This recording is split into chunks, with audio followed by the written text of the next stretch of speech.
नमस्कार दोस्तों। सहायक आचार्य को लेकर के एक और बड़ी खबर निकल करके आ रही है, जिसमें कई सारी चीज़ों को मैं कवर किया हूँ। आज की इस वीडियो में अगर आप अंतिम तक रहते हैं, तो आपके मन में जो भी सवाल होंगे, सारे सवालों के जवाब आज की इस वीडियो में मिलने वाला है। आप यहाँ पे देखेंगे प्रदीप कुमार का जो जजमेंट है, हटेगा या नहीं हटेगा, एसटी, एससी, ओबीसी जो भी है ना? अब क्या होगा उनको? कोर्ट का जो अपडेट है वो क्या है, सारी चीज़ों को लेकर के हम बात करेंगे। अभी तक आपने सब्सक्राइब नहीं किया होगा, सब्सक्राइब कीजिएगा। लाइक अगर नहीं किए लाइक कर दीजिएगा। तो चलिए हम लोग स्टार्ट करते हैं। आप यहाँ पे देखेंगे कि झारखंड सहायक आचार्य भर्ती 26,001 को लेकर के हम लोग बात करने वाले हैं। आखिर रिजल्ट लेट क्यों हुआ, पूरी जानकारी को डिटेल में बात करेंगे हम लोग। सबसे बड़ा सवाल है कि रिजल्ट अभी तक क्यों नहीं आया है। सबसे बड़ा यहाँ पे मुद्दा बनता है कि रिजल्ट जो अभी तक क्यों नहीं आया, सबसे बड़ा सवाल है। उसका निराकरण हम लोग करेंगे और आगे बढ़ेंगे। तो आप यहाँ पे देखिएगा 2026 आ गया है, आपको पता है। जनवरी भी आपका समाप्त होने वाला है, 10 दिन का आपका बचा हुआ है, यानी कि लेकिन आपका यहाँ पे टीएससी से लिखा गया, जेएसएससी द्वारा सहायक आचार्य भर्ती का एक भी रिजल्ट जारी नहीं किया गया। लगातार कई सारे लोग अलग अलग तरीके से, कभी कोई बोल 15 तारीख को रिजल्ट रहा है, कोई बोल रहे 20 तारीख को रिजल्ट आ रहा है। मतलब अलग अलग तरीके से अपने से बहुत सारे लोग कुछ ही बोल रहे, बट ठीक है, वो अपने हिसाब से सही है। क्योंकि अगर कोई व्यक्ति आपको इन्फॉर्मेशन दे रहा है, कहीं ना कहीं से वो जानकारी इकट्ठा करने के बाद ही आपको अपडेट कर रहा है, तो वो अपने जगह में सही है और कोई व्यक्ति गलत नहीं। याद रखिए, कोई व्यक्ति अगर आपसे कुछ भी बातें रख रहा है, यानी अगर मैं भी रख रहा हूँ, तो कहीं ना कहीं से इन्फॉर्मेशन को इकट्ठा करने के बाद ही आपको दे रहा है। अगर वो दे रहे तो आपको कहीं ना कहीं से इकट्ठा करने के बाद ही दे रहे। तो ठीक है। तो देखिए अब क्या होता है, जेएसएससी पर भरोसा किया नहीं जा सकता, क्योंकि कभी भी कुछ हो जाता है, पता है ना आपको। खास करके संशोधित से बाहर किया गया अभ्यर्थी, यानी कि 125 या 628 वाले जो भी केस का रिजल्ट रुका हुआ है ना। आगे हम बात करते हैं। यहाँ पे आप देखिएगा कि देरी का जो मुख्य वजह है क्या है, जान लीजिए आप लोग। प्रदीप कुमार का जजमेंट, यानी कि प्रदीप कुमार के जजमेंट के अनुसार जीटेट में आपका 90% से कम, कितना 90% मैंने बोल दिया ना, 90 से कम अंक वाले का जो रिजल्ट है नहीं जारी किया गया है ना। इसी कारण ध्यान देगा, इसी कारण जो आपका BC1 हो गया, आपका BC2 हो गया, ST हो गया, SC हो गया, है ना। फिजिकल जैसे कैसे कैटेगरी है ना, कैंडिडेट को बाहर किए गए। अब देखिए, इसमें जब तक क्लियर नहीं होगा ना पूरी तरीके से, तब तक ये कहना मुश्किल होगा कि इसका क्या हो सकता है, समझ रहे हैं। क्योंकि ये बहुत ही ज्यादा एक तरीके से पेचीदा मामला हो चुका है।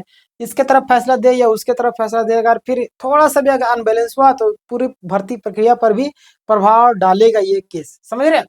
तो अब क्या होगा, जजमेंट हटेगा या नहीं, इसका सवाल है। लगातार कई सारे लोग पूछ रहे हैं ना। तो देखिएगा, जैसे ही ऑफिस में लगातार कई सारे चीजें के मीटिंग वगैरह चल रही है। देखिए आगे क्या होता है। 50% लोग जजमेंट के पक्ष में, यानी कि 50% लोग के विरोध में, ये सारी चीजें निकल करके आ रही है, समझे। जो आपका 50% वाला जो है ना, जजमेंट के पक्ष में है, और 50% आपका जजमेंट के विरोध में। ऐसा क्यों मैं बता रहा हूँ, पता है। क्योंकि कई सारे लोगों को लगता है कि ये जो जजमेंट है अगर आ जाएगा तो हमारी भर्ती प्रक्रिया में प्रभाव डालेगा। कई सारे लोग बोलते हैं अगर नहीं आएगा तो अच्छा रहेगा। मतलब आधा आधा ग्रुपों में बच चुके हैं ना, 50-50 बच चुके हैं। तो पता नहीं क्या होगा आगे, देखिए क्या होता है। 70 से 80% जो आपका अधिकारी और सदस्य जजमेंट हटाने के पक्ष में है, ऐसा बातें निकल करके आ रहा है।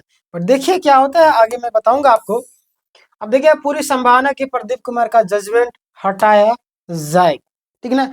मैं आपसे भी से जानना चाहता हूं कि हटाया जाना चाहिए या नहीं, ये आप मुझे बताएंगे और उसके साथ में अपना तर्क जरूर देंगे।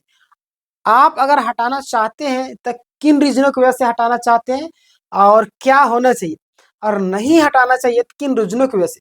आप मुझे एक पैराग्राफ की तरीके से 500 कैरेक्टर का या जो भी आप लिख के दे सकते हो, है ना। 500 से 1000, आपकी इच्छा जितना हो, जितना लंबा आप लिख सकते हो, समझे। मैं आपकी द्वारा लिखा गया को पढ़ूंगा, मैं आपकी राय को जानूंगा और नेक्स्ट वीडियो में उसे कवर करूंगा और आपके बारे में ही बताऊंगा कि क्या क्या सिचुएशन है और क्या बन रहा है। हालांकि मैं तो अपडेट देते रहता हूँ। देखिए, जजमेंट हटाने से फायदा क्या होगा ये भी जान लीजिए आप लोग। तो जिनका आपका जेटेट में 90 से कम अंक है ना, जिनका आपका जेटेट में, मैं तो यहाँ पे बता दे रहा हूँ, लेकिन आप अपने हिसाब से बताएंगे, समझ रहे। जनरल में आपका 90 से कम अंक था, यानी कि BC1 BC2 ST SC physical जो भी कैटेगरी है उन सभी कैटेगरी का रिजल्ट जारी किया जाएगा। रिजल्ट में अब प्रदीप कुमार का जजमेंट का नाम मेंशन नहीं होगा, समझ रहे हैं। चलिए आगे बात करते हैं। आप यहाँ पे देखेंगे तो रिजल्ट लेट होने के की अन्य वजहें भी है ना। रिजल्ट जो आपका लेट हो रहा है तो कहीं ना कहीं इसके भी पीछे भी कई सारे वजह बनते हैं। अब वजह क्या क्या है ये जान लीजिए। यहाँ पे देखिएगा, यहाँ पे JSSC द्वारा कई मामलों पर दबाव है, कोर्ट का भी दबाव है, पता है ना। और कितने कैंडिडेट्स को कंसीडर किया जाए, और 45% वाला को है ना, और केस में क्या फैसला हो, कॉमर्स का रिजल्ट कब तक जारी हो, मतलब लगातार, समझ रहे हैं ना। चलिए, कई सारे चीजें हैं जिसकी वजह से आपको रिजल्ट में देरी का सामना करना पड़ा ना, इसी कारण से रिजल्ट को रोका गया है। नहीं तो रिजल्ट आपका आ गया रहता। मैं आपको पहले बताया था कि रिजल्ट आपका आ जाएगा, टेंशन लेने की जरूरत नहीं है, समझ रहे। चलिए आगे बात करते हैं। 2 साल बीएड वाले का जो मामला है 19 जनवरी, और 2 साल बीएड वाले का केस का सुनवाई है। 45% बनाम आपका 50% का जो मुद्दा है, 5% का छूट BC ST SC को लेकर के असमंजस बना हुआ है ना। देखिए सुप्रीम कोर्ट का जो आदेश है वो क्या बोले अभी तक, ध्यान देगा। जो आपका नियम पहले से है वही लागू होगा, फैसला JSSC पर निर्भर करेगा, समझ रहे। TSSC जे की जगह में T टाइपिंग हो रहा है, बट टेंशन लेने की जरूरत नहीं, JSSC पर निर्भर करेगा। चलिए आगे बात करते हैं। कॉमर्स रिजल्ट को लेकर के अपडेट आ रही है। यहाँ पे देखिए कॉमर्स का जो रिजल्ट है, जो भी कॉमर्स वाले विद्यार्थी पूरी तरीके से तैयार है, और कुछ तकनीकी कानूनी कारणों की वजह से आपको लेट हो रहा है, और जल्दी आपको सारी चीजें जारी की जाएंगे, ठीक है। आगे मैं बात करता हूँ। आप देखिएगा संभावित रिजल्ट का जो डेट है वो भी कई सारे लोग अलग अलग तरीके से बता रहे हैं। तो 20/23, यानी कि मैंने आपको बताया था इस जनवरी के अंतिम तक, है ना, जनवरी के अंतिम तक। 20/23 को आप भूल जाइए, जनवरी के अंतिम तक याद रखिए। संशोधित से बाहर हुए, अब देखिए 20/23 अगर बोलेंगे तो आप बोलेंगे इतना आया ही नहीं, नहीं ऐसी बात नहीं। मैं आपको बोल रहा हूँ कि आप जनवरी तक अंतिम तक इंतजार कीजिए, आ जाएगा, ठीक है। देखिए संशोधित से बाहर हुए कैंडिडेट्स का रिजल्ट, नोटिस वाले अभ्यर्थियों का जो रिजल्ट है, हिंदी विद्यापीठ वाले का केस का रिजल्ट है, इन सारी चीजों का आपको आएगा। क्लियर। आगे बात करते हैं। हिंदी विद्यापीठ यानी कि केस को लेकर के बातें निकल करके आ रही कि जिनका जवाब है ना, ध्यान दिएगा, जिनका जवाब क्लैरिफिकेशन की लिया जा चुका है उनका भी आपका रिजल्ट के साथ में जारी किया जाएगा, है ना।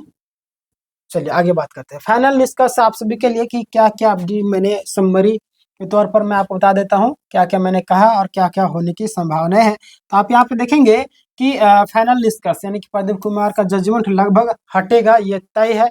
लेकिन मैं चाहूंगा कि आप मुझे कमेंट करके बताएंगे कि प्रदीप कुमार का जजमेंट हटना चाहिए या नहीं, और हटना चाहिए तो क्यों हटना चाहिए, नहीं हटना चाहिए तो क्यों नहीं हटना चाहिए, उसके पीछे अपना तर्क जरूर देंगे। मैं सभी इसको बोल रहा हूँ, ध्यान देगा।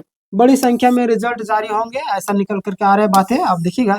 लंबे समय से आपको पता है कि इंतजार कर रहे कई सारे कैंडिडेट, उनको राहत मिलेगा, फैसला कैंडिडेट के हित में आने की पूरी संभावना है, समझ रहे। तो ये था आज का पूरा फाइनल अपडेट। आप लोगों को क्या लगता है इस पूरी प्रक्रिया के बारे में कमेंट करके जरूर बताएंगे। इस वीडियो को दोस्तों के साथ में शेयर करें। याद रखिए जितना आप दूसरों की हेल्प करेंगे ऊपर वाला भी आपको हेल्प करे। इसीलिए अभी तक आपने चैनल को सब्सक्राइब नहीं किया, रेड बटन या व्हाइट बटन होगा जो भी, दबा करके सब्सक्राइब कर लेंगे। बगल में घंटी का आइकन का उसको दबा करके सब्सक्राइब कर लेंगे। मिलते हैं नेक्स्ट वीडियो, तब तक के लिए धन्यवाद।